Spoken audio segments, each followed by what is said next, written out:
After the holidays, when things are dying down, the kids are back at school, and you're able to think about your New Year's resolution and your future, I get a lot of clients coming in who have been putting off the idea of divorce or talking about it with a divorce lawyer until January. And I want to give you guys a couple of things to be thinking about if you are considering a divorce or if you are simply just wanting to get some legal advice in the event of a possible divorce in the future. So I want to give you some divorce hacks, some things you can do in the early stages of thinking and discerning, maybe even before you go to a lawyer, that are going to help you out. And the downside is they don't hurt anyways. There's really nothing wrong with doing this. The first is I want you to stop communicating with your spouse about everything you think. This is totally different than the advice that we get from our therapists, our friends, and even our own internal selves. It's really hard to go from telling this person everything you think, everything you know, to not. But it's going to be really critical, and here's why. If you're getting legal advice, if you're thinking about a divorce, the best thing to do is to go talk to somebody else and not flag to your spouse that everything could be changing and give them some sort of triggering moment to go do something crazy like hide a bunch of money. So just pause.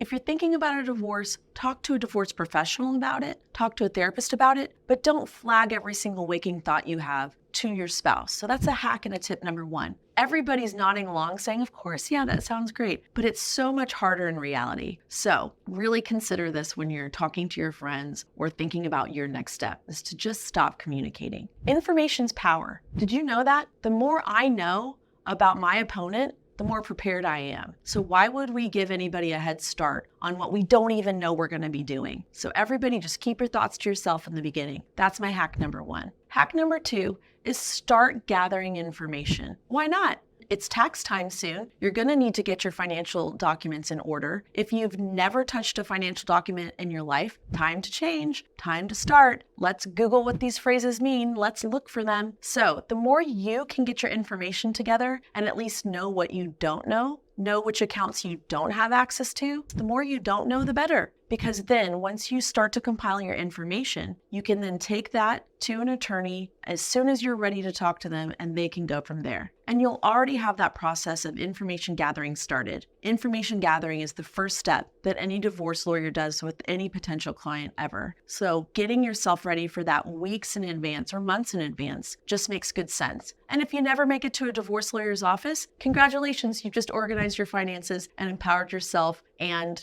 that should feel good too. So there's really no harm, no foul in doing that divorce hack number two. Divorce hack number three is something that I think we all do, but you don't remember this last part. Divorce hack number three is like educate yourself, but beware. Have you ever tried to diagnose yourself on WebMD and then you discover that you have some sort of rare genetic condition through your internet search? Same goes for divorce. If you're thinking about a divorce, check out my TikTok, check out social media, start following some people that you think are knowledgeable. But always keep in mind that the internet is a crazy, beautiful, terrible place, and you might be getting some really bad advice. It's good to get like a little bit of a head start on the emotional processing of divorce, and there's really no wrong way to do that online. But when it comes to the nuts and bolts of the legal process, get some general information, but then start calling around and talking to other attorneys. A lot of attorneys give free consultations in person or over the phone. A lot of attorneys do hourly consultations. So it's a really great idea to do several hourly consultations with different people. Much like doctor opinions and medical opinions, lots of different attorneys have different styles, approaches, and strategies. So you really want to find an attorney that's the right fit, and it's not necessarily going to be the first person you call. So avail yourself of this really cool thing that lawyers do, which is to sit with you for an hour and give you really great legal advice. And when you do that, and you do that through several different options, you're giving yourself a lot of information and no pressure afterwards. You don't have to hire somebody at the end of an hourly consultation. You could take their information, think about it, and never call them again. But you're getting information in that hour, and knowledge is power. So I always advise people to meet with a couple people and make sure it's a good connection, and make sure you write down your questions and get them answered because you deserve it. And like I said, at the end of it, nothing magical happens at the end of the hourly consultation. You don't have to do anything. You could simply take that information, think about it, and make your next move however you want.